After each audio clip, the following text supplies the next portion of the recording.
आपका I think so जिस portion पे हमने छोड़ा था वो था आपका एग्रो फॉरेस्ट्री। तो याद आ गया होगा, एग्जॉस्टिव क्रॉप हमने स्टडी किया था। What do you mean by exhaustive crop? Exhaustive का मतलब क्या होता है? एग्जॉस्ट, जैसे हमारा एग्जॉस्ट फैन काम करता है, किस लिए? आपकी जो हार्मफुल गैसेस है उनको आपका रिमूव करने के लिए, किस में से? कहीं ना कहीं आपके रूम में से या फिर आपके रसोई में से, है ना, उसमें से जो आपकी गैसेस को रिमूव किया जाता है वो आपका एग्जॉस्ट फैन का काम होता है। ठीक है। तो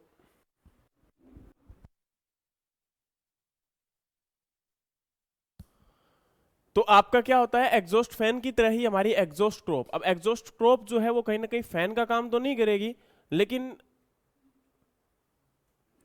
एग्जॉस्ट क्रॉप किस लिए काम करेगी? आपके जो न्यूट्रिएंट्स हैं उनको एब्जॉर्ब करने में, उनको ज्यादा एग्जॉस्ट करने में, उनको कहीं ना कहीं आपका ज्यादा एब्जॉर्ब कर लिया जाएगा। तो डेफिनेटली सोइल में क्या होने वाली है? आपकी डेफिशिएंसी होने वाली है। क्या होने वाली है? डेफिशिएंसी। ठीक है। तो इसी के लिए उनको हम क्या बोलते हैं? आपका एग्जॉस्टिव क्रॉप बोलते हैं। अब इसमें नाम जो आएंगे वो सभी क्रॉप जो कि ज्यादा न्यूट्रिएंट्स को क्या करती हैं? एब्जॉर्ब करती हैं। तो कल आपको एक एग्जांपल के तौर पे हम आपको बता रहे थे, आपको याद होगा कि सिसमम, सिसमम जो है वो आपका, मैंने बोला था कि लेग्यूमिनेसी फैमिली से है, बट एक्चुअली में वो किस फैमिली से होती है?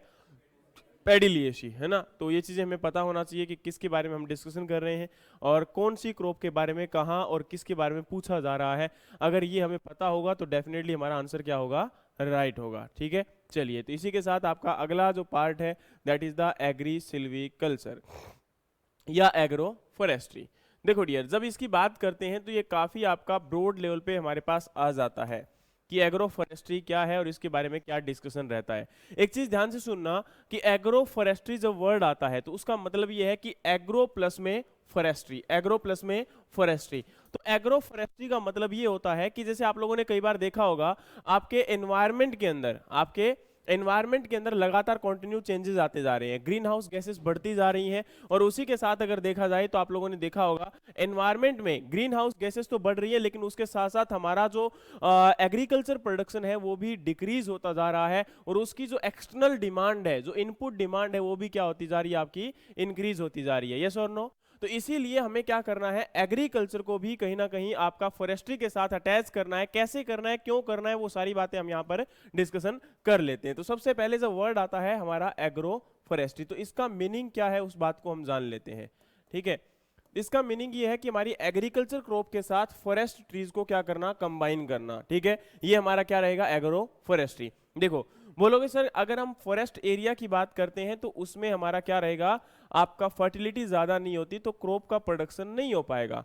ये बात बिल्कुल सही बोली आपने कि आपका फॉरेस्ट एरिया में वहां पर आपका जो है क्रॉप को ग्रो नहीं करवाया जा सकता। लेकिन हमने यहां पर ये तो कभी नहीं बोला ना कि फॉरेस्ट यानी कि जंगल के बीच में जाकर क्रॉप को ग्रो करवाओ। हम ये तो कह सकते हैं कि जो हमारा कन्वेंशनली जो फॉरेस्ट एरिया था वो तो फॉरेस्ट रहने दो, लेकिन जो प्रेजेंट टाइम में हम लोगों ने फील्ड ग्रो करवाए हुए हैं, क्रॉप ग्रो करवाई हुई है, उस एरिया के अंदर भी क्या कर सकते हैं? ट्रीज को ग्रो करवाने का काम कर सकते हैं। वहां पर हम ट्रीज की रो को ग्रो करवा सकते हैं या फिर इन बिटवीन आपके प्लांट जो है वो ग्रो करवाए जा सकते हैं ऑन द बॉर्डर या आपके इन बिटवीन, है ना। तो वो हमारा क्या रहेगा? एग्रो फॉरेस्ट्री का ही पार्ट रहेगा। देखेंगे कैसे?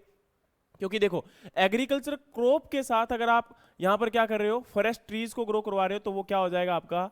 एग्रो फॉरेस्ट्री या एग्री सिल्वी कल्चर। इसके लिए वर्ड आपका क्या आ जाएगा? Agri silviculture. ठीक है। तो ये वर्ड आपका सबसे पहले आपको पता होना चाहिए। यानी कि इसके अंदर क्या होता है? एग्रीकल्चर क्रॉप के साथ आपका फॉरेस्ट ट्रीज को ग्रो करवाना। समझ में आया कि नहीं आया? चलिए, ये हमारा हुआ पहला। अब इसके अंदर क्या होता है? फर्दर आपके डिवाइडेड है। अब ये यहां पर दिया गया है कि काम क्या होगा, कैसे होगा। तो सब लोग जानते हैं कि जंगल का काम क्या है? एनवायरमेंट को प्रोटेक्ट करना। दूसरा, जंगल का काम क्या है? ऑक्सीजन प्रोवाइड करवाना। तीसरा, जंगल का काम क्या है? टेम्परेचर मेंटेन करना। यानी कि कहीं ना कहीं क्लाइमेट, एनवायरमेंट, ये सारी की सारी बातें वहीं पे आ जाती हैं। उसके बाद अगर हम बात करें तो आपके जंगलों से हमें कुछ ना कुछ आपके जो वाइल्ड स्पीसीज होती हैं वो भी मिलती हैं। दूसरा, ये बायो जो सिस्टम हमारा है, इकोसिस्टम जो है उसको मेंटेन रखने में, बायोस्फीयर जो रिजर्व है उनको मेंटेन रखने में ये हमारी क्या करता है? हेल्प करता है। यस और नो? ठीक है। इसी के साथ अगर हम बात करते हैं तो आपके बेनिफिट्स क्या हैं, तो तीन प्रकार के बेनिफिट्स हैं आपके जो एग्रो फॉरेस्ट्री बोल दो या फॉरेस्ट बोल दो, कुछ भी बोल दो। Environment, economic and social. Environment का मतलब क्या होगा? एनवायरमेंट का मतलब है कि प्रेजेंट टाइम में जो एनवायरमेंट डिग्रेड हो रहा है, एक तो वो नहीं होगा, है ना। दूसरा आपका यहाँ पर इकोनॉमिक बेनिफिट ये है कि जैसे आपके जो प्लांट हैं, जो ट्रीज हैं, उनसे आपको जो लकड़ी मिलेगी, वुड मिलेगी, या फिर आपके जो एक्स्ट्रा जैसे फ्रूट हो सकते हैं तो फ्रूट मिलेगा, उससे आपकी इनकम एक्स्ट्रा जनरेट होगी। यस और नो? और उसको जब आपकी इकोनॉमिक यानी कि जो कंडीशन है, यही तो बोलते हैं जब आपके पैसे इंक्रीज होते हैं तो आपकी इकोनॉमिक कंडीशन क्या हो रही है? इंप्रूव हो रही है। आपकी इकोनॉमिक कंडीशन क्या हो रही है? इंप्रूव हो रही है। तो वही आपका इकोनॉमिक बेनिफिट आपको मिला कि नहीं मिला? मिला। नेक्स्ट आपका यहां पर आ गया सोशल बेनिफिट। देखो, अगर आपका कहीं ना कहीं इनकम इंक्रीज हो रहा है, आपके पास पैसा इंक्रीज हो रहा है, तो आपका लिविंग ऑफ स्टैंडर्ड इंक्रीज हो रहा है कि नहीं हो रहा है? डेफिनेटली वो भी आपका क्या हो रहा है? इंक्रीज हो रहा है। और आपका जो सोशल वहां पर जो एक प्रकार से स्टैंडर्ड है वो भी क्या होगा? इंक्रीज हो जाएगा। तो वो हमारा क्या होता है? सोशल बेनिफिट्स होते हैं। यस और नो? ये हमें समझ में आया कि नहीं आया? कोई डाउट है? अगला हमारा है टाइप ऑफ एग्रो फॉरेस्ट्री, कि फार्म फॉरेस्ट्री है, एक्सटेंशन फॉरेस्ट्री के अंदर मिक्स और शेल्टर बेल्ट्स आ जाएंगे आपके, लीनियर के अंदर, उसके बाद रिहेबिलिटेशन और आपका रिक्रिएशन। देखो सबसे पहले फार्म फॉरेस्ट्री। फार्म फॉरेस्ट्री का मतलब कुछ नहीं है, यहाँ पर फार्म फॉरेस्ट्री की बात करूंगा, मिक्स फॉरेस्ट्री की बात करूंगा, शेल्टर बेल्ट की बात करूंगा, ऑलमोस्ट आपको लगेगा तीनों सेम है, इसके अंदर कोई डिफरेंस नजर नहीं आएगा। तो आपको सिंपल सी बात एक ही याद रखनी है कि हमारे फील्ड के अंदर जहां पर आपका जो है क्रॉप को ग्रो करवा रहे हो, उसके अंदर अगर आप क्रॉप को साथ साथ ट्रीज को भी ग्रो करवा रहे हो, आपका क्या होगा? Farm forestry. एक्सटेंशन का मतलब है कि नॉन कन्वेंशनल एरिया, जहां पर कभी फॉरेस्ट नहीं था, जैसे गांव है तो गांव के बीच के अंदर आपका जो एरिया है, गांव के अंदर जो सड़कें हैं उनके किनारों पर है ना, तो वहां पर आपका क्रॉप को ग्रो करवा देना। उसके साथ क्या करना? Shelter belt. शेल्टर बेल्ट का मतलब क्या होता है कि आपका देखो, एक होता है शेल्टर बेल्ट, एक होता है विंड ब्रेक। एक क्या होता है आपका? शेल्टर बेल्ट, एक क्या होता है? Wind break. देखो शेल्टर बेल्ट और विंड ब्रेक में क्या डिफरेंस रहेगा, इस बात को जानते हैं। समझ में आ रहा है कि नहीं आ रहा है? पहले ये बताओ मेरे को भाई, सब लोगों को, ऑनलाइन वालों।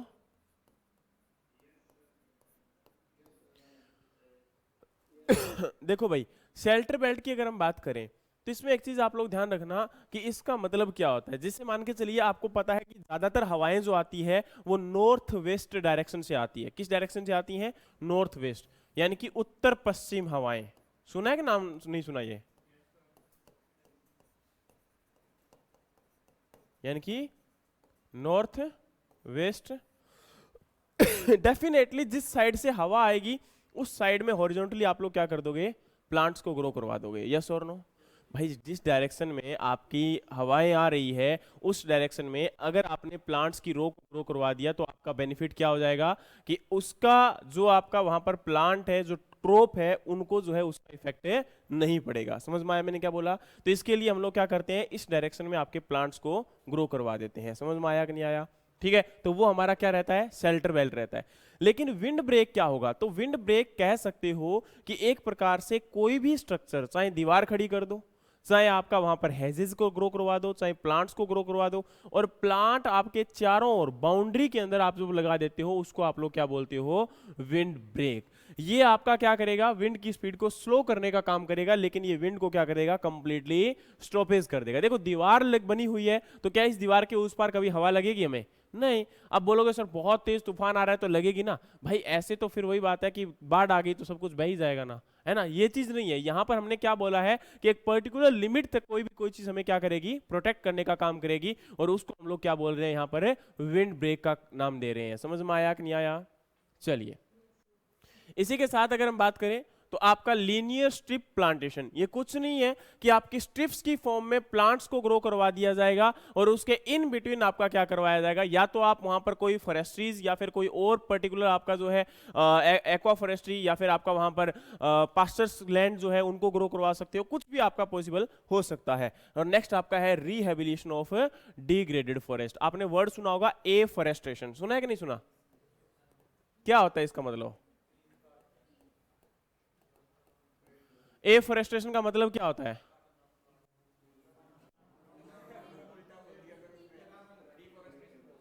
देखो डीफॉरेस्टेशन जो होता है, अब यहां पर ये सबसे बड़ी समस्या है हमारी, ठीक है? डीफॉरेस्टेशन, डी का मतलब देखो याद होगा आपको, डी टेसलिंग, डी ट्रेसिंग, है ना? याद है कि नहीं याद है? तो उस सभी का मतलब क्या था, रिमूव करना, है ना। वही बात यहाँ पे है, डिफॉरेस्टेशन जब वर्ड आएगा तो उसका मतलब क्या होता है, आपके फॉरेस्ट को रिमूव करना, काटना। लेकिन जब एफॉरेस्टेशन आएगा तो उसका मतलब क्या है, वहां पर है आपका प्लांट्स जो रिमूव हो चुके हैं, जो पहले हमने काटे हैं, उनको दोबारा से क्या करना। क्या चल रहा है भाई, हमें भी बता दो, हम भी हंस लेंगे थोड़ा सा। देखने से हंसी आ जाती है, कार्टून कूटन है वो कोई। चलो, एफॉरेस्टेशन की अगर हम बात कर रहे हैं तो आपका क्या होगा कि प्लांट्स को ग्रो करवाना, प्लांट्स की रो को ग्रो करवाना, वहां पर हमारा क्या हो जाएगा, आपका एफॉरेस्टेशन हो जाएगा। समझ में आ गया कि नहीं आ गया, यहां तक कोई डाउट है, कोई क्वेश्चन है किसी का? जी मेरे भाई। अरे प्लांट्स को ग्रो करवाना, फॉरेस्ट्रेशन। देखो आपका जब वर्ड यहां पर यूज किया है फॉरेस्ट को ग्रो करवाने के लिए, ठीक है। अगर हम ए फॉरेस्ट्रेशन वर्ड यूज कर रहे हैं तो इसका मतलब है प्लांट्स को ग्रो करवाया जा रहा है, प्लांट्स को लगाया जा रहा है, फॉरेस्ट को ग्रो करवाया जा रहा है। फॉरेस्ट आपका वहां पर दोबारा रिहेबिलिएट किया जा रहा है। रिहेबिलिएशन जब हम वर्ड यूज करते हैं ना कहीं भी, अब आपने सुना होगा कि जैसे एनवायरमेंट है, एनवायरमेंट आपका क्या हो रहा है, डिग्रेड हो रहा है। एनवायरमेंट आपका क्या हो रहा है, डिग्रेड हो रहा है, जैसे आप लोगों ने देखा होगा। तो एनवायरमेंट को दोबारा से क्या करना, सही करना, वो हमारा क्या होगा, रिहेबिलिएट करना। कई बार क्या होता है, जैसे कोई पर्सन है, उसको किसी ने मार पीट कर उसको घर से क्या कर दिया, भगा दिया, और घर उसका तोड़ दिया। अब आप लोग क्या कर रहे हो, उसका घर और मकान बना के दे रहे हो और वापस से उसको क्या कर रहे हो, वहां पर बसा रहे हो। तो वो आपने क्या कर दिया, रिहेबिलिएट कर दिया। मतलब कोई चीज पहले जैसी थी उसको वापस वैसा कर देना, वो क्या होता है, आपका रिहेबिलिएशन होता है। समझ में आ गया कि नहीं आ गया, है ना। तो वो हमारा क्या हो रहा है, हम रिहेबिलिएशन कर रहे हैं किसका, आपका डिग्रेडेड फॉरेस्ट का, ठीक है। जो हमारे डिग्रेड हो चुके हैं, जिनको हम काट चुके हैं, उनको जगह पर वापस से क्या लगाया जाएगा, पेड़ को लगाया जाएगा, ठीक है। नेक्स्ट आपका है रिक्रिएशन फॉरेस्ट्री। रिक्रिएशन फॉरेस्ट्री कुछ नहीं है, जस्ट आपको कई बार देखा होगा, फॉरेस्ट ट्रीज होते हैं ऐसे एरिया के अंदर जहां पर आप लोगों ने कई बार अगर हम बात करें तो आपका एक व्यू दिया जाता है, फॉरेस्ट का ही व्यू दिया जाता है वहां पर। जैसे मैं बात करता हूं, कोई आपका पार्क है, कोई आपका एक पार्क साइड व्यू होता है, तो उसमें एक जंगल का पूरा व्यू दे दिया जाता है, वो वहां पर क्या होता है, रिक्रिएशनल फॉरेस्ट्री का नाम से जाना जाता है। समझ में आ गया मैंने क्या बोला, ठीक है, कि फॉरेस्ट का ही व्यू वहां पर आपका रिजेंबल जो हो रहा है, वो किसके लिए यूज हो रहा है, रिक्रिएशनल फॉरेस्ट्री। समझ में आ गया कि नहीं आ गया। नेक्स्ट आपके है नेचर ऑफ कंपोनेंट और अरेंजमेंट ऑफ कंपोनेंट के बेस पे हमने क्या किया हुआ है, आपके एग्रो फॉरेस्ट्री को डिवाइड किया हुआ है। कैसे, देखो सबसे पहले नेचर ऑफ कंपोनेंट के बेस पे हमने क्या किया, आपका agri silviculture, silvipastoral, agri silvipastoral और अदर सिस्टम। देखो एक चीज मैं आपको बताना मतलब भूल गया, आज मैं आते ही आपको बताने वाला था, माइंड कहीं और चला गया। देखो एक सिंपल सी बात आता हूँ, हरियाणा एडीओ के लिए जो लोग तैयारी कर रहे हैं, मैं पीछे कम से कम जब से एग्जाम आया था, जब से ये नोटिफिकेशन आया था, तब से लगा पड़ा था कि इसमें कुछ निकाल के लेके आए, कुछ करें, और लगातार कंटिन्यू सिलेबस हमारा आ नहीं रहा है, तो हम कैसे इसका प्रिपरेशन कर सकते हैं, है ना। एक बाउंडेशन था, एक माइंड के अंदर प्रेशर था। तो अब क्या हुआ कि सब एग्जाम को देखा गया, अब कहीं ना कहीं पता लगाया गया कि क्या कहानी हो रही है। तो आपको सिंपल सी बता दूं कि एचपीएससी इस एग्जाम को कंडक्ट कर रहा है, ये बात तो आपसे छुपी हुई नहीं है। अब मैंने क्या किया, एचपीएससी के जितने भी प्रीवियस जो भी एग्जाम हुए हैं, है ना, जिस भी सब्जेक्ट से रिलेटेड, हो सकता है एग्रीकल्चर नहीं लेकिन बाकी और, जैसे एग्रीकल्चर के अंदर एक आपका एचडीओ हुआ है, क्या हुआ है, एचडीओ। बाकी अगर हम बात करें तो एग्रीकल्चर से रिलेटेड बहुत कम हुए हैं आपके, बाकी सारे के सारे किससे रिलेटेड हैं, नॉर्मल आपके एग्जाम है। एग्रीकल्चर इंस्पेक्टर वगैरह के हुए थे एक दो पोस्ट के रिलेटेड, लेकिन बाकी कोई एग्जाम आपका नहीं हुआ है। बाकी सारे के सारे एग्जाम जो भी हुए उसमें देखा गया, पैटर्न देखा गया, तो सभी का पैटर्न आपका सेम था। उसमें क्या पूछा गया था कि जो आपका पर्टिकुलर जैसे सब्जेक्ट रेलेवेंट सब्जेक्ट है आपका, जैसे बीएससी एग्रीकल्चर की पोस्ट है तो एग्रीकल्चर ही आपका वहां पर आपका पूछा जा रहा है, हॉर्टिकल्चर सब्जेक्ट है तो हॉर्टिकल्चर ही पूछा जा रहा है, इसी प्रकार से इंजीनियरिंग सब्जेक्ट है तो इंजीनियरिंग ही पूछा गया है। उसके अंदर उन लोगों ने कभी भी क्या ऐड नहीं किया, जीके, मैथ, रीजनिंग, इंग्लिश, इस प्रकार की किसी भी चीज को ऐड नहीं किया गया है टिल 2020, 2020 तक की बात कर रहा हूं, 2021 तक की बात कर रहा हूं, जहां तक एग्जाम हुए हैं। इसके बाद की बात तो पता नहीं क्या हो जाए, लेकिन उस पैटर्न को जब देखा गया तो उसमें केवल क्या हुआ, जो आपका स्पेशलाइज्ड सब्जेक्ट था उसी के ऊपर फोकस किया गया था और उसी के क्वेश्चंस पूछे गए थे। अब अगर एचडीओ की बात करता हूं तो आप लोगों को पता होना चाहिए, पहले एडीओ जो था हरियाणा के अंदर वही आपका एचडीओ का काम कर रहा था, है ना। लेकिन 1990 की बात है जब आपका एचडीओ को अलग किया गया था। ठीक है, ये हमारे वैसे काम की चीज तो नहीं है कि इसको हम रिसर्च करें, लेकिन डेफिनेटली अगर कुछ आपको निकालना है आपके एग्जाम के पैटर्न से पहले, आप लोगों के लिए तो इंपॉर्टेंट नहीं होता, लेकिन हमारे लिए इंपॉर्टेंट इसलिए होता है क्योंकि हम अगर अगर बाय चांस सिलेबस पूरा ना करवाएं पे तो जवाबदेही किसकी होती है हमारी है ना। तो इसलिए ये काम किया गया। तो 1990 यानी कि 1990 के अंदर क्या हुआ था, एचडीओ अलग हुआ था, और एचडीओ भी सेम इक्विवेलेंट पोस्ट है किसकी, एडीओ की। तो आपके सामने एक बेटर मौका क्या है कि ये जो एग्जाम दोनों है कहीं ना कहीं इसके अंदर क्या हुआ था, केवल 100 क्वेश्चन आए थे, और 100 के 100 हमारे क्या हुए थे, केवल हॉर्टिकल्चर के क्वेश्चंस थे। आप इस चीज को, मैं झूठ नहीं बोल रहा हूं, खुद उठाइए, 2020 में एग्जाम हुआ है और खुद उठा के देख लीजिए कि उसके अंदर क्वेश्चन कैसे थे और कहां से थे, ठीक है। ये मुझे पूछने की रिक्वायरमेंट आपको नहीं है। उसके बाद अगर हम बात करें तो एडीओ में जो आपका टारगेट किया जा रहा है कि 100 question from only and only agriculture. और एग्रीकल्चर में भी फोकस कहां किया जाएगा, मेजर आपका क्रॉप के ऊपर। किसके ऊपर है, मेजर आपका एग्रोनॉमी जो क्रॉप है आपकी उनके ऊपर, और उनके साथ आपके रेलेवेंट सब्जेक्ट्स, प्लस में अगर हम बात कर दें तो हमारी हरियाणा की स्पीसीज, हरियाणा की जो मेजर क्रॉप्स है उनके ऊपर फोकस करते हुए, ठीक है। और उसी के साथ अगर हम बात करें तो सेम आपका जिस भी आप स्टेट से हैं, अगर एडीओ की पोस्ट आपकी है तो वहां पर मेजर जो फोकस किया जाएगा वो इसी पार्ट के ऊपर किया जाएगा, ठीक है। तो एक चीज को ध्यान रखें कि हमारा जो सिलेबस है, चाहे आए चाहे ना आए, आप लोग इसके अकॉर्डिंग क्या रहोगे, रेडी रहोगे। आ जाए तो बहुत अच्छी बात है। और अकॉर्डिंग टू, मैं आपको बता दूं कि जिस दिन एग्जाम ये पोस्ट इन्होंने निकाली है, उन्होंने एक चीज को मेंशन किया है कि आपका इस पोस्ट को मार्च 2022 से पहले क्या करना है, पूरा करना है। मार्च 2022 का मतलब जानते हो कि इसका एग्जाम जनवरी तक हो जाना चाहिए। इसका एग्जाम कब तक हो जाना चाहिए, जनवरी 2022 तक। तो 2022 कोई अमेरिका नहीं है, 2 महीने के बाद 2022 स्टार्ट हो जाएगा, ठीक है। 2022 यानी कि आफ्टर 2 मंथ की बात करें तो 2 मंथ 10 दिन लगा लो, ज्यादा ज्यादा क्या हो जाएगा, ये 7 दिन और रहे होंगे, है ना।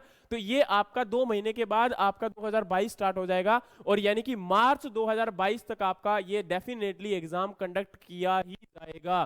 तो इस चीज को ध्यान रखना कि आपका एग्जाम कोई ज्यादा दूर नहीं है, और आप लोग जो है अपनी प्रिपरेशन को जितना हार्ड कर रहे हो उससे ज्यादा करना स्टार्ट कर दीजिए। मुझे पता है कि आप में से बहुत सारे बच्चे तो ये लेके बैठे हुए हैं कि जिस दिन एग्जाम की डेट आएगी ना उस दिन खाएंगे जान, है ना। तो उस दिन का कोई फायदा नहीं होगा, उस दिन आपका नुकसान ज्यादा होगा, मेरा कोई नुकसान नहीं होने वाला। जितनी डेडिकेशन देनी है उतनी अभी दे दीजिए। डेफिनेट है कि मार्च 2022 तक आपका ये एग्जाम है आएगा ही आएगा। समझ में आ गया सभी को, कोई डाउट है ना। क्योंकि वहां पर उन्होंने साफ मेंशन किया है, एचपीएससी के डायरेक्टर ने मेंशन कर दिया है कि इस पोस्ट को 2 मार्च 2022 तक आपका फिनिश किया जाएगा, खत्म किया जाएगा, ठीक है। समझ में आ गई ये बात है। तो अब मैं ये इसलिए बताया ताकि आप लोग जो है नींद में ना रहे, प्रिपरेशन के लिए ये ना सोचे कि कब आएगा कब जाएगा, तो उसके बाद में टाइम निकालें। उससे अच्छा अब हमारे पास है, टाइम है, समय है, और अच्छा खासा टाइम है। समझ में आ गया ठीक है। चलिए, तो ये जो आपका 2 दिन आते हो 2 दिन नहीं आते हो, इन चीजों को थोड़ा सा साइड करें, वरना नुकसान आपका है और मेरा कोई भी नुकसान वहां पर नहीं है, ठीक है। चलिए, तो इसी के साथ आपका जो नेचर ऑफ कंपोनेंट के बेस पे हम बात कर रहे थे किसके अंदर, एग्रो फॉरेस्ट्री में। तो वापिस आता हूं मेरी बात के ऊपर। तो यहां पर आपका है agri silvicultural system, agri silvicultural system, ठीक है। तो इसमें होता क्या है, ये क्या चीज है आपकी। तो इसके अंदर अभी आपको बताया कि एग्रीकल्चर क्रॉप के साथ क्या करना, फॉरेस्ट ट्रीज को ग्रो करवाना, फॉरेस्ट ट्रीज को ग्रो करवाना, ठीक है। दूसरी बात आपकी है सिल्वी पास्टोरल, सिल्वी पास्टोरल। इसका मतलब है कि आपका ट्रीज के साथ, जो आपके फॉरेस्ट ट्रीज हैं उनके साथ आपका पास्चर, पास्चर का मतलब क्या होता है कि एनिमल की रेयरिंग करना। किसकी रेयरिंग करना, एनिमल की रेयरिंग करना, वो हमारा क्या आ जाएगा, सिल्वी पास्टोरल। और नेक्स्ट हमारा है एग्री सिल्वी पास्टोरल सिस्टम, यानी कि एग्री मतलब आपका एग्रीकल्चर, सिल्वी मतलब ट्रीज, और पास्टोरल मतलब है फॉडर या फिर आपका एनिमल, ठीक है। तो ये आपका तीनों को यहां पर कंबाइन किया जाएगा, तो उसको हम लोग क्या बोल देंगे, एग्री सिल्वी पास्टोरल। और अदर सिस्टम जैसे आपका फॉरेस्ट ट्रीज के साथ अगर हनी भी पोल आपके कर लेते हो तो क्या हो जाएगा, आपका एपीकल्चर रेयरिंग विद आपके ट्रीज, या फिर आपका एक्वा कल्चर जो है वो आपका ग्रो यानी कि बीच में आपने देखा होगा कई बार पोंड वगैरह बने होते हैं बीच में ना, तो उनके अंदर अगर आप फिशरीज की रेयरिंग कर रहे हो तो डेफिनेटली वो भी क्या किसका पार्ट है, आपका जो है कहीं ना कहीं आपका इसी का पार्ट रहेगा। या फिर आप अदर सिस्टम में क्या कर सकते हो, जैसे डिफरेंट डिफरेंट ट्रीज जो हैं आपके, कोई मैंगो के, कोई गुआवा के, कोई बनाना के, अलग अलग प्लांट्स को आप लोग ग्रो करवा दो, मिक्स ग्रो करवा दो, आपको फ्रूट भी मिलेगा और फॉरेस्ट का काम भी हो जाएगा। समझ में आ गया कि नहीं आ गया। अब देखो सबसे पहले एग्री सिल्वीकल्चर है, तो एग्री सिल्वीकल्चर में हमने क्या बोला, क्रॉप के साथ आपके ट्रीज को क्या करना, ग्रो करवाना। ट्री में आपका शर्ब्स, वाइन्स ये भी आ जाएंगे, ठीक है। चलिए अब यहां पर सबसे पहले क्या बोला गया, टोंगिया सिस्टम। अब देखो मल्टी स्पीसीज ट्री गार्डन का मतलब यही होता है कि अलग अलग स्पीसीज के ट्री को, गार्डन को ग्रो करवाना, तो इससे हमें कोई मतलब नहीं है, इससे क्वेश्चन नहीं आने वाला। अगला हमारा है एले क्रॉपिंग, ये मैं आपको समझा चुका हूं, बता चुका हूं, नहीं बता चुका हूं, ठीक है। Multipurpose trees and shrubs on farmland, यानी कि अलग अलग प्रकार के, जैसे मेडिसिनल प्लांट लगा दिया आपने, आपने फ्रूट प्लांट लगा दिया, तो वो भी ट्री के ही तो पार्ट हुए, तो वो भी कहीं ना कहीं फॉरेस्ट्री का ही पार्ट माना जाएगा। अगला हमारा है शेल्टर बेल्ट और विंड ब्रेक, अभी बताया कि नहीं बताया, तो ये किसमें जाएंगे शेल्टर बेल्ट और विंड ब्रेक, एग्री सिल्वीकल्चर। तो ध्यान रखना, अगर आपसे एग्जाम में क्वेश्चन पूछ ले कि ये किसका टाइप है, एग्री सिल्वीकल्चर का है, सिल्वी पास्टोरल का है, एग्री सिल्वी पास्टोरल का है, तो हमें उस समय ध्यान रखना है कि हम आंसर क्या करने जा रहे हैं, क्योंकि ये चीज बहुत इंपॉर्टेंट है। तो ये हमारा इसके अंदर लिखा जाता है, तो डेफिनेटली अगर एग्जाम में आ गया तो आंसर भी किसके अकॉर्डिंग होगा। Are you getting my point, yes और नो। अगला हमारा है सोइल कंजर्वेशन हेजेस, यानी कि कुछ आपकी हेजेस होती हैं जो कि क्या करती हैं, सोइल को बाउंड कर लेती हैं। क्या कर लेती हैं, सोइल को बाउंड कर लेती हैं। तो उस प्रकार से आपका जब ट्रीज को ग्रो करवाया जाएगा तो उसको आप लोग क्या बोलते हो, वहां पर आपका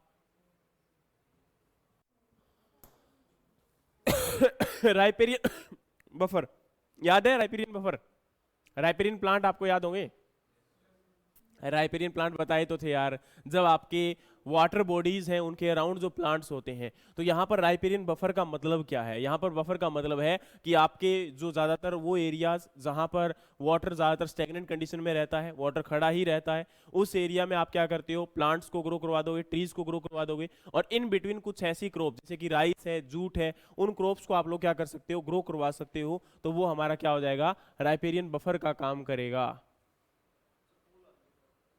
मुझे दे दे, नहीं आएगी,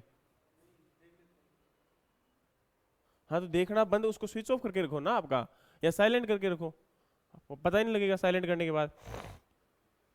तो आपका अगला क्या है, सिल्वी पास्टोरल सिस्टम, जिसके अंदर ट्रीज प्लस है पास्चर, और पास्चर यानी कि इसके साथ आपका एनिमल भी इसका पार्ट है, आ जाएगा, समझ में आ गया, यस और नो।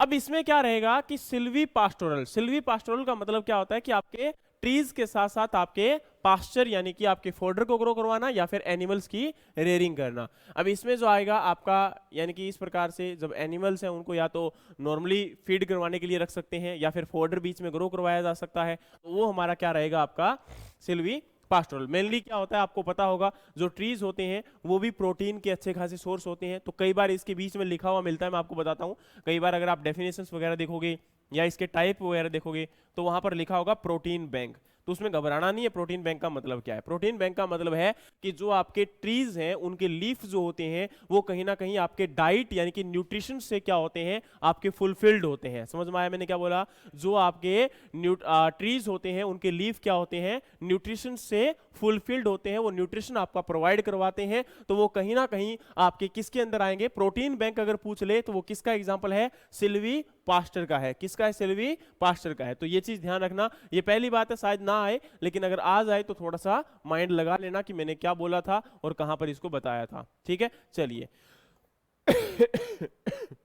नेक्स्ट आपका है एग्रो सिल्वी पास्टोरल, यानी कि एग्रो मतलब आपके क्रॉप्स, सिल्वो मतलब ट्रीज, और यहां पर पास्चर और एनिमल, ये तीनों चीजें आ जाएंगी। और तीनों चीजों को जब कंबाइन किया जा रहा है तो उसमें आपका सबसे पहले है होम गार्डन, दूसरा है आपका वेज और woody hedgerow. Home garden में क्या होगा, देखो आप लोगों ने देखा होगा कई बार आपके गार्डन्स हैं, यानी कि एक पर्टिकुलर जैसे होम गार्डन, वैसे ना मान के आप ये मान लीजिए कि ट्रीज आपके ग्रो करवाए हुए हैं, उनके इन बिटवीन आपके जो एनिमल्स हैं उनकी भी आपने रेयरिंग की हुई है, और आप साथ में अपने खुद के लिए, खुद की रिक्वायरमेंट्स के लिए आप क्रॉप्स को भी क्या करोगे, ग्रो करवाओगे। डेफिनेटली होम गार्डन है तो होम गार्डन में अपने लिए वेजिटेबल्स तो ग्रो करवाओगे ना, कम से कम अपने लिए जो आपकी रिक्वायरमेंट सीरियल्स क्रॉप है उनको तो ग्रो करवाओगे ना आप कम से कम, तो वो आपका कहां चला जाएगा, जो है किसके अंदर चला जाएगा, एग्रो सिल्वी पास्टोरल। तो ध्यान रखना, अगर वो पूछ ले कि this is type of which type of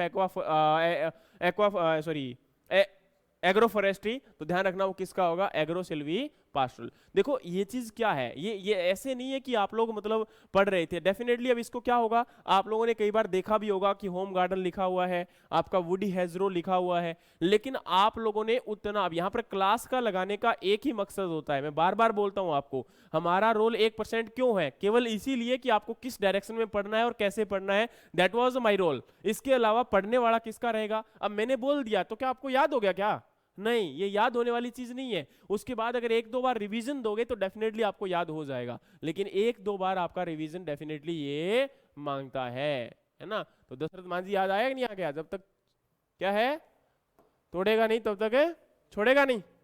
और हाँ ये चीज ध्यान रखना कि वुडी हेजरो के अंदर आपका the main M of this system is the production of food fodder fuel wood and soil conservation. अगर ये लाइन कहीं लिखी हुई है तो वो किसके अंदर आएगी, वुडी हेजरो। वुडी हेजरो नहीं दिया गया तो किसके अंदर आएगी, एग्रो सिल्वी पास्टोरल। ये वर्ड बहुत इंपॉर्टेंट है और इस वर्ड को आप लोग ध्यान में रखोगे। समझ में आया कि नहीं आया।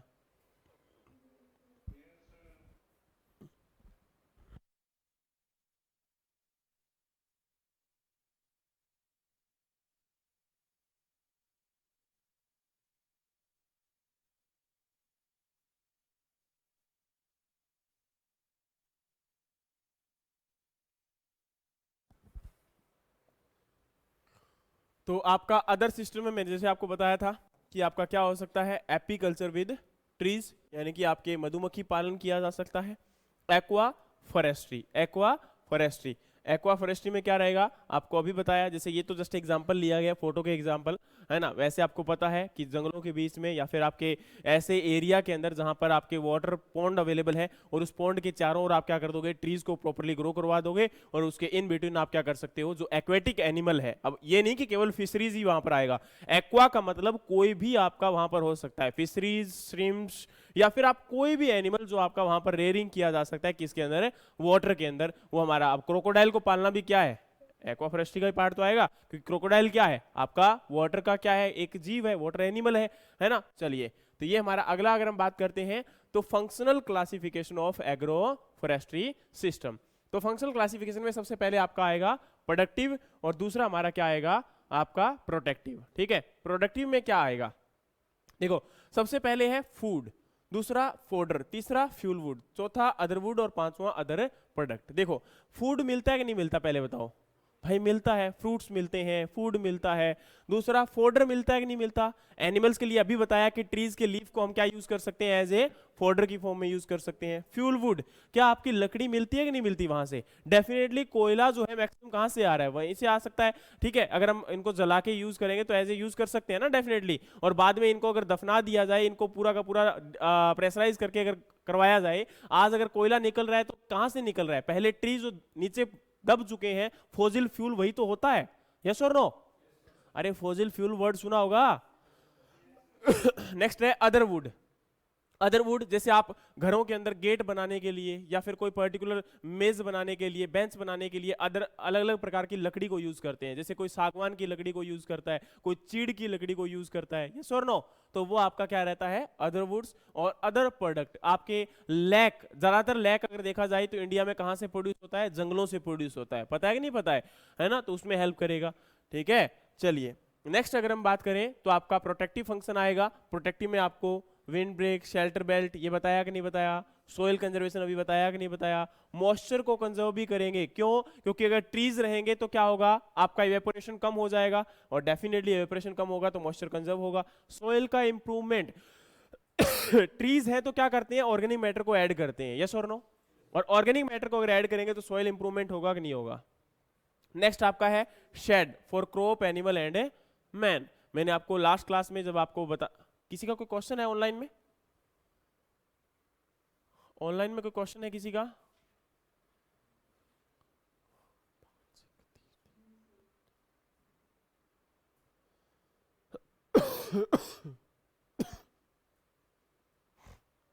चलिए देखो डियर, आपको रेगुलर रहना बहुत जरूरी है यार। आज 32 है, कल 46 के राउंड थे।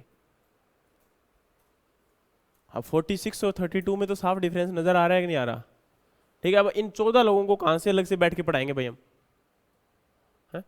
मैं पहले ही बोलता हूँ, मैंने ये प्रॉमिस जरूर किया है कि आपको क्लासेस अलग अलग बैच में दी जाएगी, बट अगर आप रेगुलर नहीं हुए, मैं गारंटी देता हूं कि आप चाहे एडी और चेटी दोनों का जोर लगा लेना, मैं आपको क्लास नहीं दूंगा दोबारा। क्लास तभी दूंगा जब आपकी रेगुलरिटी है, क्योंकि मेहनत जो कर रहा है उसी के साथ खड़ा होया जा सकता है, बार बार ऐसे नहीं है।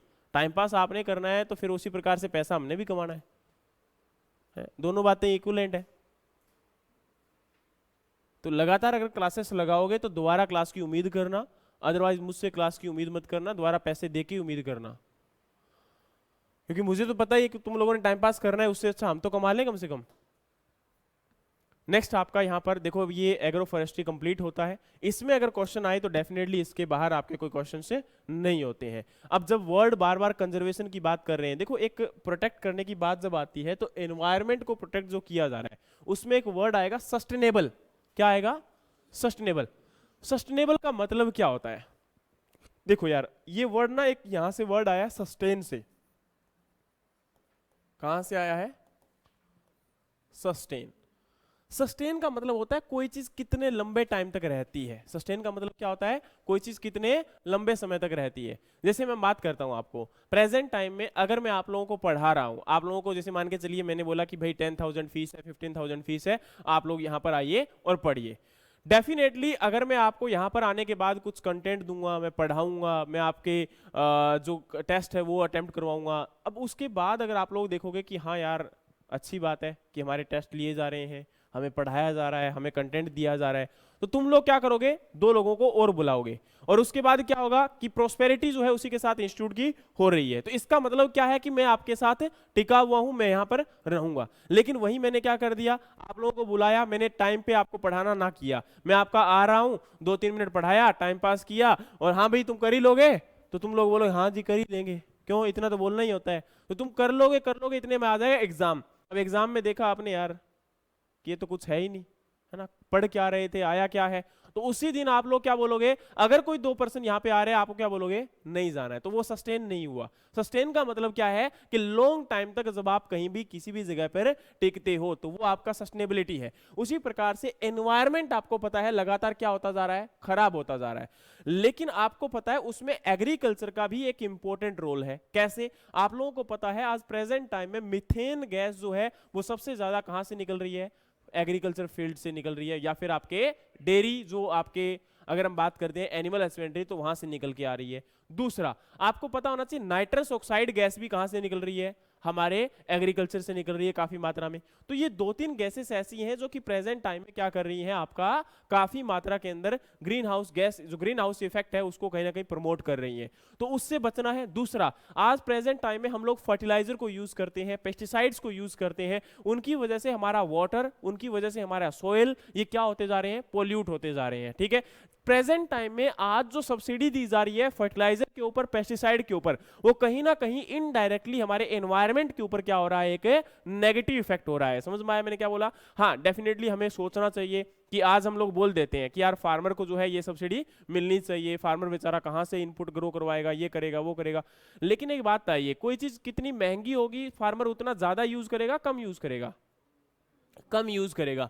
तो एज ए एग्रीकल्चरिस्ट हमें इतना जरूर सोचना चाहिए। देखो मैं गवर्नमेंट के साथ किसी के साथ भी नहीं हूं डेफिनेटली, लेकिन इतना हूं कि एनवायरनमेंट के साथ हम जरूर हैं, है ना, क्योंकि एनवायरनमेंट को हमें प्रोटेक्ट रखना है। कि इसको अगर नहीं बचा पाए ना तो आने वाले टाइम में हम क्या, हमारे जो बच्चे होंगे या फिर हमारी जो भी जनरेशन होंगी वो वहां पर आपकी लीव नहीं कर सकती है, रह नहीं सकती है। हमें ऑक्सीजन सिलेंडर साथ में लेके घूमना पड़ेगा। और आज भी प्रेजेंट टाइम में क्या हो रहा है, दिल्ली जैसे शहरों में चले जाओ, आप लोगों को डेफिनेटली वहां पर जो है, जिन लोगों को आदत नहीं है, ज्यादा गांव में रहे हैं, उनको जाकर सांस जो होगा वो डिफिकल्ट हो जाएगा लेना। ठीक है, तो प्रेजेंट टाइम में ऐसी सिचुएशन हो चुकी है, तो उससे हमें बचना है। तो डेफिनेटली क्या करना पड़ेगा, इन चीजों को भी हमें रोकना पड़ेगा। तो इसलिए यहां पर सब्सिडी जो प्रमोट किया जा रहा है, और ये बात मैं नहीं बोल रहा हूं, आपका फूड एंड एग्रीकल्चर ऑर्गेनाइजेशन पिछले 10 साल से इस बात को रिपीट करता आ रहा है, कभी भी देख लेना, है ना, वो लगातार हमें कॉन्टिन्यूसली जो है गाइड कर रहे हैं कि हमें जो है पेस्टिसाइड और फर्टिलाइजर के ऊपर सब्सिडी को क्या करना चाहिए, रिड्यूस करना चाहिए। और कहीं ना कहीं हमारे इंडिया के अंदर जो ये सब्सिडी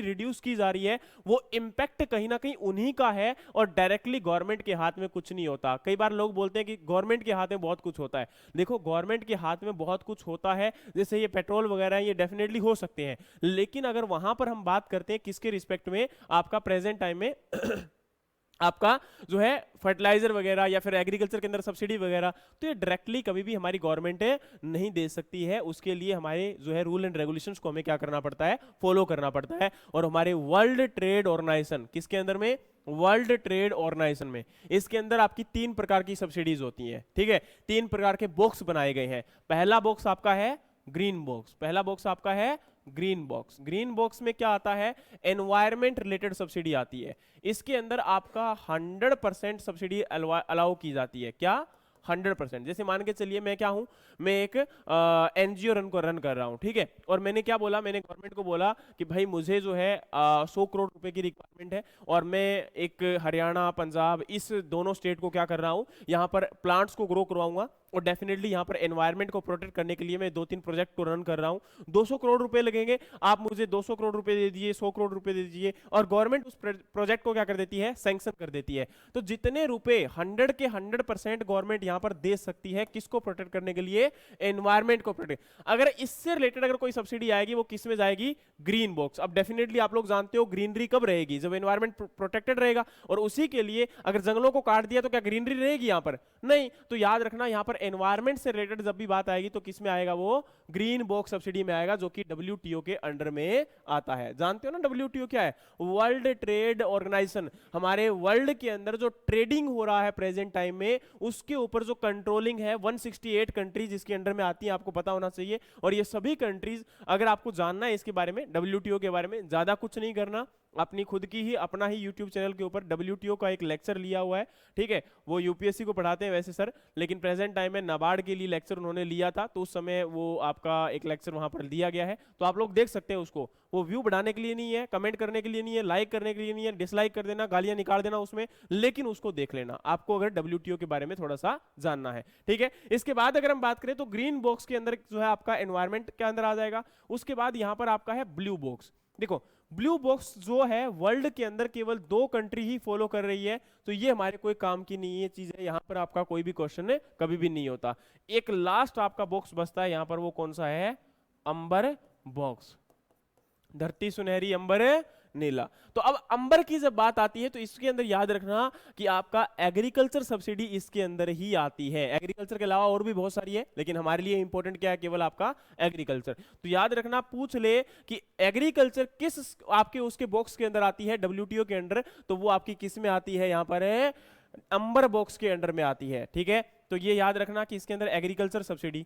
अब बोलोगे सर इसके अंदर क्या रूल है, क्या रेगुलेशन है, तो याद रखना भाई, आपका यहां पर गवर्नमेंट जो डब्ल्यूटीओ है उन्होंने क्या किया हुआ है, आपका एक पर्टिकुलरली डिसाइड किया हुआ है कि कितनी % सब्सिडी दी जा सकती है। तो याद रखना, जो आपकी डेवलप्ड कंट्री है, कौन सी, डेवलप्ड। अब डेवलप्ड कंट्री में कौन कौन सा आता है, यूएसए, जापान, है ना, ये हमारी क्या है, डेवलप्ड कंट्री है। और उनके चाइना इज, है ना, इनके अंदर क्या रहेगा आपका 5% सब्सिडी अलाउड की गई है कि एग्रीकल्चर के लिए ये लोग कितनी सब्सिडी दे सकते हैं, 5%। जर्मनी, है ना, ये इसी कंट्रीज के आपके आते हैं। उसके बाद अगर हम बात करें तो डेवलपिंग कंट्री। अब डेवलपिंग कंट्री में क्या है, इंडिया, है ना, जो भी आपकी मैक्सिमम कंट्रीज हैं ज्यादातर क्या है, डेवलपिंग कंट्री है।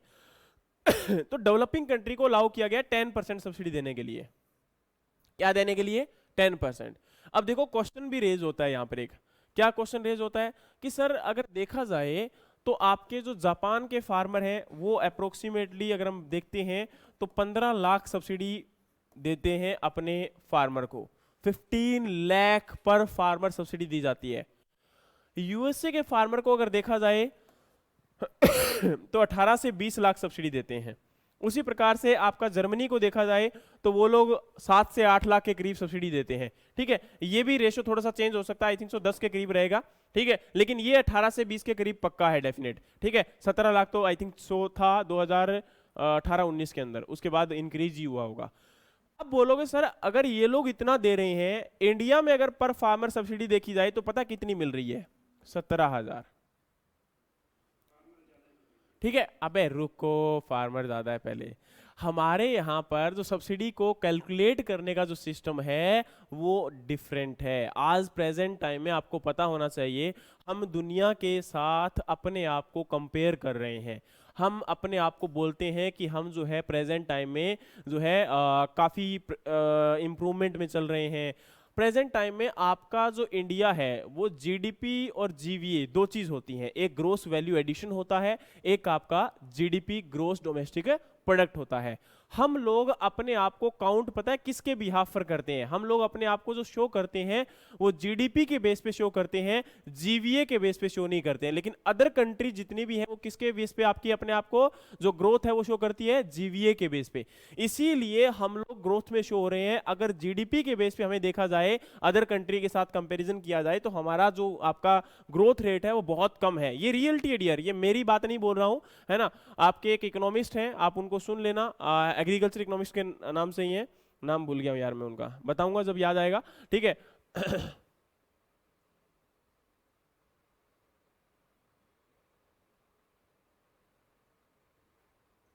चलो आएगा तो बताऊंगा, ठीक है। तो वो लगातार इस चीज के बारे में कम से कम पिछले कई सालों से बताते आ रहे हैं कि प्रेजेंट टाइम में क्या हो रहा है, क्यों। और दूसरी बात, अगर सब्सिडी की बात की जाए तो ये बात, अब देखो यार, मेरे पास ये तो है नहीं कि मैं सोर्स खुद का लेके बैठा हूं, है ना। डेफिनेटली मुझे या तो कहीं से पढ़ना पड़ेगा या मुझे किसी से सुनना पड़ेगा, किसी से सीखना पड़ेगा। तो एग्रीकल्चर इकोनॉमिस्ट जो लगातार एक्टिव है इन बातों में, डेफिनेटली वो बेटर बता सकता है कि क्या रीजन है इन चीजों के, यस और नो, है ना। तो एक पर्सन इतने बड़े प्लेटफॉर्म पर जब आके, ये तो है नहीं कि भाई कांग्रेस और बीजेपी के नेता हैं जो आके बात में बताएंगे तो मतलब कुछ और रहेगी, बात कुछ और रहेगी, रीजन कुछ और रहेगा। ये लोग जब देते हैं तो फैक्ट के साथ आते हैं, है ना। जब कोई पर्सन आपका एक्टिविस्ट जब भी आएगा तो वो किसके साथ आएगा? फैक्ट के साथ आएगा। तो वो लोग बताते हैं कि प्रेजेंट टाइम में जो इंडिया की सब्सिडी है वो 17 से 18 हजार के करीब दी जा रही है। लेकिन इसका रीजन ये है कि हमारी जो सब्सिडी कैलकुलेट होती है वो आपके उसके जब सब्सिडी कब दी जाती है, जैसे हम इनपुट परचेज करने गए, फर्टिलाइजर परचेज करने गए, तो आपको पता है फर्टिलाइजर आपको डायरेक्टली उसी टाइम सब्सिडी मिल जाती है। आपका फर्टिलाइजर होता है 1000 रुपए का, आपको मिलता है 500 रुपए में। मतलब वो बात बता रहा हूँ, वो बात अलग है कि अभी प्रेजेंट टाइम में यूरिया का रेट काफी इंक्रीज हो चुका है, लेकिन डीएपी का रेट भी काफी इंक्रीज हो चुका है। लेकिन वैसे बात कर रहा हूं, पेस्टिसाइड अगर परचेज करने जाओगे तो उस पर भी आपको क्या मिल रही है? सब्सिडी मिल रही है। तो वो आपको उसी टाइम मिल जाती है। लेकिन जो यूएसए है, जापान है, उनके फार्मर्स को सब्सिडी उसी टाइम नहीं मिलती है। उनको सब्सिडी कब मिलती है? जब वो लोग अपना प्रोडक्ट क्या कर देते हैं? बेच देते हैं, सेल कर देते हैं। उसके बाद जो है क्या होता है, उनको वहां पर सब्सिडी दी जाती है। और ऐसी बात नहीं है कि इंडिया के अंदर ही फार्मर क्या कर रहे हैं? सुसाइड कर रहे हैं। फार्मर्स जो हैं वो वर्ल्ड में भी सुसाइड कर रहे हैं। प्रेजेंट टाइम में आपका क्या क्राइटेरिया फिक्स किया गया है कि फार्मर्स को, क्योंकि इसको, ये जो फार्मर इंडिया में देखा जाए तो कितना परसेंट है? 50% है। कितना है? 50% है। तो प्रेजेंट टाइम में 50% इंडिया में क्या है? आपके फार्मर है ना। 50% पॉपुलेशन आपकी फार्मर जो है अंगेज्ड है एग्रीकल्चर के अंदर। उनको 50% से, और देखा जाए तो 50% पॉपुलेशन केवल कितना आपका कंट्रीब्यूशन कर रहा है जीवीए जीडीपी का? अगर देखा जाए तो 17%, 18% मैक्सिमम इतना ही हो रहा है। लेकिन उसी प्रकार से सर्विस सेक्टर को देखा जाए तो कितना करते हैं? 35, 50, यहां तक पहुंच जाता है, नहीं पहुंच जाता? ये अब लोग किस लिए आ रहे हैं? अभी जो क्लासेस में आए हैं जस्ट, ये सुनील जी आए हैं, शालिनी जी अभी पहुंचे हैं, ये किस लिए आए थे भाई? 7 बजने वाले हैं। कोई प्रोग्राम था क्या रंगारंग? भी जब वो कहते हैं ना माता जी का जागरण चल रहा होता है तो लास्ट में चलते हैं भी कुछ खाने को मिल जाएगा, प्रसाद वगैरह, है ना। करवा चौथ कल है क्या? तो भाई वो तो तुम जानो, वो तो है ना, वो बाद की बात है। सुनो पहले बाप, आराम खोर, पता नहीं कहाँ उलझा दिया। सर्विस सेक्टर जो है वो आपका यहाँ पर पॉपुलेशन एंगेज्ड है कितनी? अप्रोक्सीमेटली 10%। लेकिन आपका कंट्रीब्यूशन कर रहे हैं कितना? 35%। तो इसका मतलब है कि गवर्नमेंट या फिर कोई भी कंट्री चाहती है कि इस पॉपुलेशन से हमें क्या नहीं आ रहा है? इनकम नहीं आ रही है, कंट्री की ग्रोथ नहीं हो रही है। और कंट्री की ग्रोथ अगर चाहते हो तो इस पॉपुलेशन को कहां पर लेके आना पड़ेगा? इसमें लेके आना पड़ेगा। और इसमें जो सेक्टर के अंदर लोग हैं, जैसे अभी प्रेजेंट टाइम में आपका कॉर्पोरेट फार्मिंग आपका हो रहा है ना। अनिल अंबानी, मुकेश अंबानी जो फार्मिंग कर रहे हैं, वो फार्मिंग करेंगे तो क्या होगा? एक तो इंप्रूव होकर एग्रीकल्चर आपके इंप्लीमेंट आएंगे, मशीनरीज आएंगी। दूसरा, जो आपकी पॉपुलेशन यहां पर एंगेज्ड है वो किस में आ जाएगी? इसमें लेबर की फॉर्म में आ जाएंगी। जिससे क्या होगा, कंट्री की ग्रोथ होगी। और यही सिनेरियो पिछले कई सालों से चलता आ रहा है और यही रीजन है कि प्रेजेंट टाइम में जो एग्रीकल्चर है उसके अंदर ये जो कृषि कानून है, डेफिनेटली कहीं ना कहीं यहां पर ये जो सारा सिनेरियो है वो उसी चीज को समझाता है। अब समझ में आई कि नहीं आई कहानी, है ना? तो ये चीजें होती है इस चीज के अंदर। अब ये नहीं कि हम लोग प्रोटेस्ट कर रहे हैं, डेफिनेटली आप लोग जो मर्जी कर लीजिए, प्रोटेस्ट करोगे, है ना? सर आपको भी पता है लगातार प्रोटेस्ट जो होते रहे हैं, है ना? आज जो है प्रेजेंट टाइम में क्या हो रहा है, अगर हम देखें, मैं आपको सिनेरियो बता रहा हूं। सिनेरियो क्या है कि हरियाणा के फार्मर्स, पंजाब के फार्मर्स, पंजाब वाले अपने आप में बोल रहे हैं कि पंजाब, है ना, साडा पंजाब साडा, है ना? अब वही बात है, उसके अंदर ही फिर फर्दर कोई खड़ा हो जाता है, कोई बोलेगा वाहिगुरु जी दी खालसा, फिर बोलेगा कोई जट है गया सी, है ना? उधर हरियाणा में चले जाओगे तो हरियाणा में ये नहीं है, फिर वहां पे एक फंडा चल रहा है, हम हरियाणा फिर जाट, है ना, फिर वो फर्दर ऐसे चल रहा आ रहा है। तो वो कंट्रीब्यूशन आपका वहीं पर डिस्ट्रीब्यूट हो गया। और पता नहीं कितनी किसान समितियां मैंने, मेरे अगर अंडर में अगर मैं देखूं तो जिनको मैंने अभी ऑब्जर्व किया था पिछले, तो 52 खुद ऑब्जर्व कर चुका हूं, 52 प्रेजेंट टाइम में वहां पर जो बैठी हुई है ना, किसान आंदोलन के अंदर। तो 52 अगर आपकी समितियां जो बैठी हुई है, कि क्या बोलते हैं इनको यहाँ पर, आपका जत्थेबंदी बोल दो, है ना, गठबंधन बोल दो, कुछ भी बोल दो इनको, तो ये आपके वहां पर बैठे हुए हैं। तो क्या डेफिनेटली वो लोग आपस में बटे हुए नहीं है? हर एक अपने आप में क्या है, प्रधान है, हर एक अपने आप में क्या है, पॉलिटिशियन बनना चाहता है, हर एक क्या चाहता है कि मेरा बेटा बेटी कल को क्या लग जाए, जॉब लग जाए, मैं अपने बेटे को कभी एग्रीकल्चर में नहीं घुसाऊंगा किसी भी हालात में। ये है कि नहीं है सिनेरियो, बताओ पहले, है ना? तो प्रेजेंट टाइम में सिनेरियो ये है। और डेफिनेटली जो लोग बोल रहे हैं ना कि हम ये कर देंगे, हम वो कर देंगे, कुछ नहीं होने वाला। तुम लोग ऑलरेडी डिवाइडेड हो, ठीक है? और डिवाइड एंड रूल का रूल अभी भी चल रहा है और उसी के अकॉर्डिंग हमारा जो है बंटाधार हो रहा है। आंदोलन देखिए कहां से कहां पहुंचना चाहिए था। अब तक एक साल में बहुत कुछ हो सकता है, लेकिन प्रेजेंट टाइम में सिनेरियो क्या है आप लोगों के सामने है। कभी आप उसको ऑब्जर्व करके देखना कि उसके अंदर क्या हो रहा है। तो ये रियलिटी है, this is the reality of present time of agriculture, है ना? आपका एग्रीकल्चर के अंदर ये कहानी है और इसको इसी प्रकार से आपका लेके जाया जा रहा है। और देख लो नहीं हो रहा तो मैंने क्या बोला, जितनी बातें बताई, क्या उसके अंदर कहीं गलत लग रहा है कुछ? नो, यही चीज सच्चाई है और यही आपका रियलिटी की ओर जा रहा है, ठीक है? और उसी चीज को लेके आया जाएगा आने वाले टाइम में, यही चीज होने भी वाली है। लेकिन हमें ये देखना है कि हम क्या करने वाले हैं, है ना?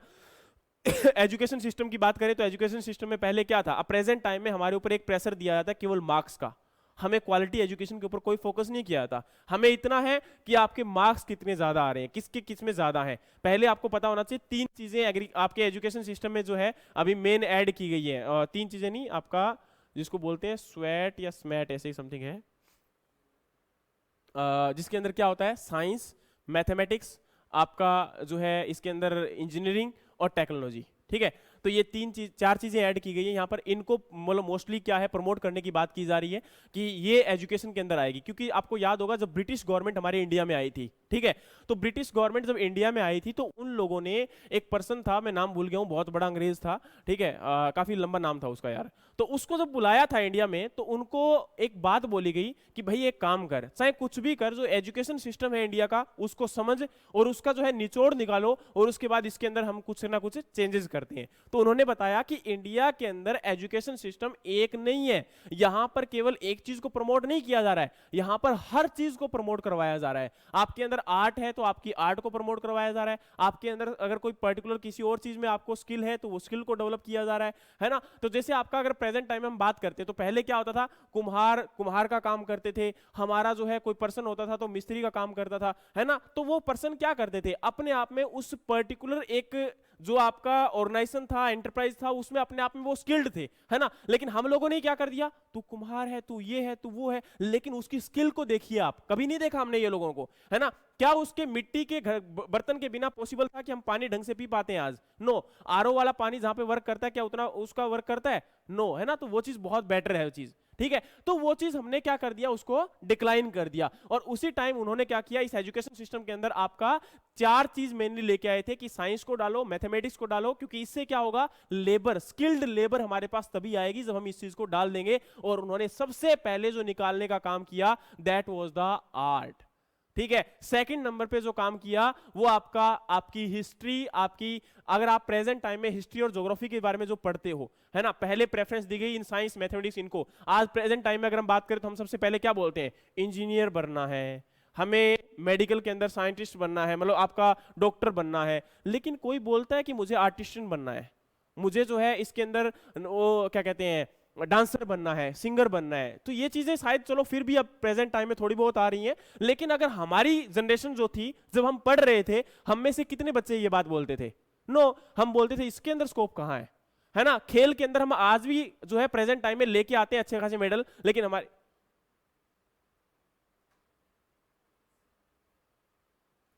दिस इज लास्ट चांस, मैं लगातार बोल रहा हूं मोबाइल्स के लिए। नहीं मजा आ रहा है तो आप जा सकते हो, यहां से कोई इशू नहीं है। किसी को अगर लग रहा है तो आप जाइए तुरंत, कोई प्रॉब्लम नहीं है, कोई दिक्कत है तो आप जा सकते हो, लेकिन क्लास में बैठे हो तो मुझे सुनना पड़ेगा, ये फंडा है क्लियर। कोई दिक्कत आ रही है, समझ में नहीं आ रहा तो मुझे बताओ, ना आपस में बात करोगे ना मोबाइल निकालोगे, ठीक है। चलिए, तो क्या बोला कि ये सिनेरियो है, तो अब प्रेजेंट टाइम में यही हमारे साथ हो रहा है ना, तो हमें इस चीज को देखना पड़ेगा कि हम लोग क्या कर सकते हैं और उस चीज को कैसे इंप्रूव कर सकते हैं, ताकि जिससे क्या हो, आने वाले टाइम में जो हमारा पर्टिकुलर जो स्किल सिस्टम है उसको हम डेवलप करके, और उसके बिहाफ पर आज प्रेजेंट टाइम में बेरोजगारी है, लेकिन बेरोजगारी क्यों है? हम सब लोग क्या कभी भी एफर्ट करते हैं जो हमारे अंदर स्किल खुद के अंदर है उसको डेवलप करने की? नो। अगर हम बाय चांस एक स्टेप भी लेते हैं अपने खुद की स्किल को डेवलप करने के लिए, तो हमारे पेरेंट्स सबसे पहले खड़े होते हैं, ना बेटा ये काम कर दिया तो पैसे बर्बाद हो जाएंगे, तू क्या करेगा जिंदगी में, कुछ नहीं कर सकते हो तुम। सबसे पहला यही होता है। और केवल पेरेंट्स ही नहीं होते, फिर हम समाज को सोचते हैं, आसपास वाले क्या बोलेंगे, ले इसने तो एक किला था वही बेच दिया, अब तो बर्बाद है, ये तो खत्म है। बोलते ही नहीं बोलते, ये हमारी रियलिटी है प्रेजेंट टाइम में। तो उस चीज को हमें समझना पड़ेगा कि हमारे अंदर स्किल क्या है। वो कहते हैं ना, क्या सबसे बड़ा रोग क्या कहेंगे लोग, उस चीज को छोड़ना पड़ेगा और आगे बढ़ना पड़ेगा, तभी पॉसिबल है कि खुद के लिए जॉब जनरेट आप लोग कर सकते हो। समझ में आया कि नहीं आया? लेकिन वो चीज स्किल हमारे अंदर नहीं दी जा रही है, हमें एक चीज पे फोकस किया जा रहा है कि जल्दी से जल्दी नंबर लेके आओ, एक जॉब लेके आओ, एक नौकर की तरह काम करो, और डेफिनेटली अपनी जिंदगी फिर शादी कर लो, बच्चे कर लो, फूंकाएंगे हम आपको। यही तो हो रहा है। चलिए वापस आते हैं हमारी बात के ऊपर।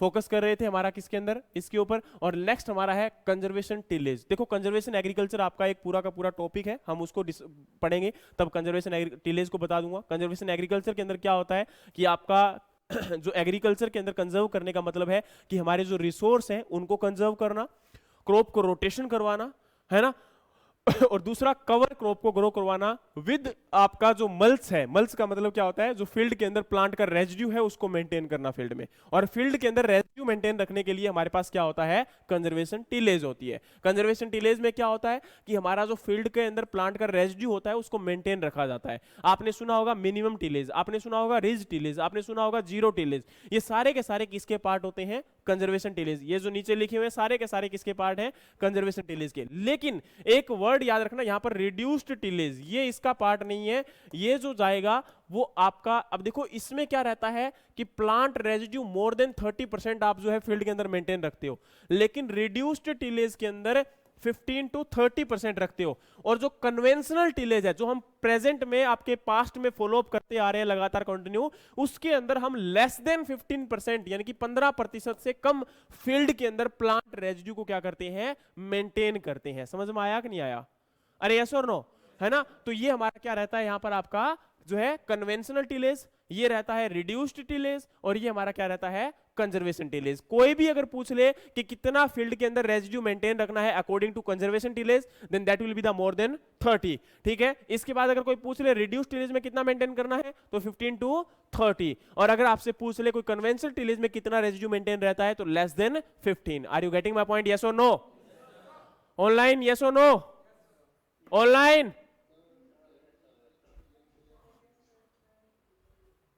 तो ये हमारा सिनेरियो है। उसके बाद ये देखिए रेजिड्यू इस प्रकार से फील्ड के ऊपर मेंटेन रहता है। ठीक है, ये जस्ट एक इमेज है, और एक ऐसा ही नहीं है, और भी बहुत सारे हमारे हो सकते हैं, ये अलग अलग टाइप में रहेगा। ठीक है, ये तो ऊपर से आपका स्प्रेड किया गया है, जस्ट एक आइडिया लगाने के लिए आपको यहाँ पर एक इमेज शो की गई है।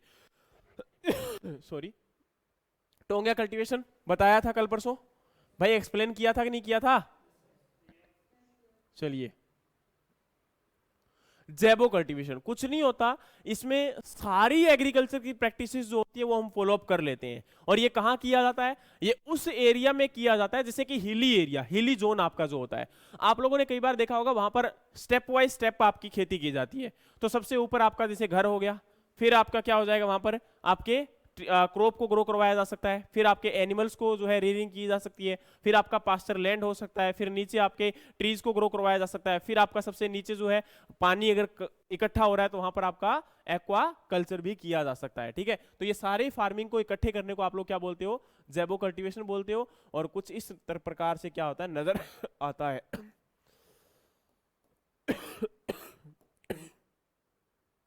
समझ में आया कि नहीं आया? कोई दिक्कत है यहां तक? चलिए भाई, तो ये हमारा टर्मिनोलॉजी वैसे कंप्लीट हुआ। अब दो चार आपकी टर्मिनोलॉजी प्रेजेंट है, उनको हम देख लेंगे। सबसे पहले चोक या चोकिंग, ये बनाना में होता है। बनाना के अंदर मेन देखो, चोक का मतलब होता है बंद होना। कोई भी चीज चोक हो जाती है, आपने सुना होगा पाइप चोक हो गई, तो मतलब पाइप बंद हो गई, क्लोग हो गई। उसी प्रकार से आपका बनाना में इंपॉर्टेंट क्या है? फ्रूट। और फ्रूट अगर नहीं निकलेगा तो उसको हम क्या बोलेंगे? फ्रूट का चोकिंग होना, फ्रूट का बंद होना। समझ में आया कि नहीं आया? फ्रूट का बंद, फ्रूट ब्रांच का निकलना बंद हो जाना, उसका मतलब क्या होता है आपका यहाँ पर है जो है चोक होना। नेक्स्ट है बनाना का डी नेवलिंग। देखो बनाना का डी, डी का मतलब क्या होता है? रिमूव करना। किसको रिमूव करना है? नेवल। तो नेवल क्या होता है? बनाना के अंदर जो मेल बड होता है उसको रिमूव करना, क्योंकि उसका कोई पार्ट कोई काम नहीं होता, और उसको अगर हम रखेंगे तो उसकी वजह से क्या होगा? वो न्यूट्रिशन को अपटेक करता रहेगा और फ्रूट की क्वालिटी क्या हो जाएगी? रिड्यूस हो जाएगी। समझ में आ गया कि नहीं आ गया? नेक्स्ट हमारा यहाँ पर है बनाना। बनाना के अंदर मेटोकिंग बता दिया, प्रोपिंग बता दिया, डिसकरिंग हो गया, गेनिंग, डिलिंटिंग, सिंपोडियल ब्रांचिंग। ये कॉटन के अंदर वो ब्रांच होती है जिसके ऊपर फ्रूट आता है, जिसपे फ्लावर आता है, वो ब्रांच को हम क्या बोलते हैं? सिंपोडियल ब्रांचिंग बोलते हैं। और जिसके ऊपर ब्रांच के ऊपर नहीं आता उसको हम क्या बोलते हैं? मोनोपोडियल ब्रांच बोलते हैं। क्या बोलते हैं? मोनोपोडियल। याद रखना, कॉटन के अंदर जिस फ्लावर के ऊपर जिस ब्रांच के ऊपर फ्लावर आते हैं उसको हम सिंपोडियल ब्रांचिंग बोलते हैं, और जिस पे आपके नहीं आते उसको हम क्या बोलते हैं? मोनोपोडियल बोलते हैं। ठीक है, चलिए। कॉटन के अंदर आपका टोपिंग, टोपिंग के अंदर आपको बताया था। उसके बाद ग्राउंडनट के अंदर आपका पैगिंग, ठीक है। उसके बाद ग्राउंडनट में आपका पॉपिंग, अर्दिंग अप, रेटिंग, स्ट्रिपिंग, रिबनिंग, ये आपका जूट के अंदर प्रैक्टिस करते हैं। और ग्रीन प्लांट से ही आप लोग क्या करते हो? अपना फाइबर को रिमूव करने का काम करते हो। मैंने क्या बोला? ग्रीन प्लांट जो होता है उसी से फाइबर को क्या करोगे? एक्सट्रैक्ट करोगे, और उस प्रोसेस को आप लोग क्या बोलते हो? आपका रिबनिंग बोलते हो। ठीक है, चलिए। इसके बाद अगर हम बात करते हैं तो ग्राम के अंदर आपका निपिंग या टॉपिंग बता दिया। लूपिंग, सेम वही बात है, जो ल्यूशन है या फिर कोई भी फोडर क्रॉप है उसके अंदर लूपिंग यूज करेंगे वर्ड। आपका डी टेसलिंग, बुशनिंग बता दिया है ना? अरे भाई बुशनिंग बताया था नहीं बताया था? बुशनिंग बताया था, खेलुआ बताया था।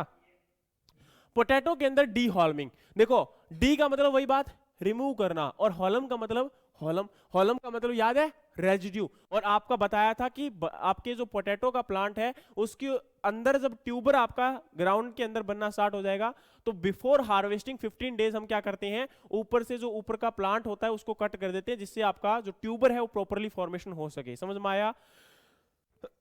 नेक्स्ट आपका है राइस के अंदर पार बॉइलिंग बता दिया। एरोइंग, इसके जो सुगरकेन की इन्फ्लोरेसेंस होती है उसको हम एरोइंग बोलते हैं। ट्रैशिंग, डिट्रैशिंग, रैपिंग, रेतोनिंग, टिपिंग, क्योरिंग और रैबिंग, ये हमारी टर्मिनोलॉजी क्या हुई आपकी? कंप्लीट। अब मेरी बात ध्यान से सुनना भाई। सबसे पहले तो ये हमारा टर्मिनोलॉजी जो पोर्शन है वो कंप्लीट होता है, लेकिन एक इंपॉर्टेंट बात ध्यान से सुन लेना, ठीक है? ये क्रॉप क्लासिफिकेशन रहा, क्रॉप टर्मिनोलॉजी रहा, वो पार्ट हमारा कंप्लीट हो चुका है।